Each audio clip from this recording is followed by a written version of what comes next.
నిజామాబాద్ జిల్లా శ్రీరామ్ సాగర్ జలాశయంలో ముగ్గురు యువకులు గల్లంతయ్యారు. ముప్కాల్ మండలం లక్ష్మీ కాలువ హెడ్ రెగ్యులేటర్ దగ్గర స్నానానికి దిగిన యువకులు గల్లంతయ్యారు. జక్రాన్పల్లి గ్రామానికి చెందిన సాయినాథ్, లోకేష్, మున్నాగా వీరిని గుర్తించారు. ఒకరి మృతదేహం లభ్యం కాగా మరో ఇద్దరి కోసం గాలిస్తున్నారు.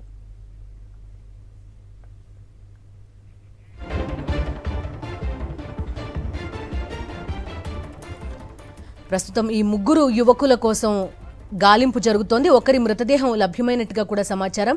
పూర్తి డీటెయిల్స్ అడుగుదాం మా కరెస్పాండెంట్ విఘ్నేష్ని. విఘ్నేష్, చెప్పండి, ప్రస్తుతం ఇద్దరి కోసం గాలింపు జరుగుతున్నట్టుగా చెప్తోంది. ఏమన్నా సఫలీకృతం అయ్యారా? డీటెయిల్స్ ఏంటి? ముందు పండుగ పూట శివరాత్రి సందర్భంగా చాలా విషాదకరమైన ఘటనగా చెప్పుకోవాల్సి ఉంటుంది. శ్రీరామ్ సాగర్ ప్రాజెక్ట్ లో స్నానానికి 6 యువకులు వెళ్లారు. అందులో ముగ్గురు గల్లంతయ్యారు. ఇప్పటి వరకు సాయినాథ్ అనే యువకుని మృతదేహం బయటపడింది. మరో ఇద్దరి కోసం ఏదైతే లోకేష్, మున్నా ఇద్దరి కోసం గాలింపు చర్యలు చేపడుతున్నారు. స్థానికంగా పోలీసులు గోపి కూడా నీళ్లలో దిగి ఆయన కూడా గాలింపు చర్యలు చేపడుతున్నారు. గజ ఈతగాలను పిలిపించారు.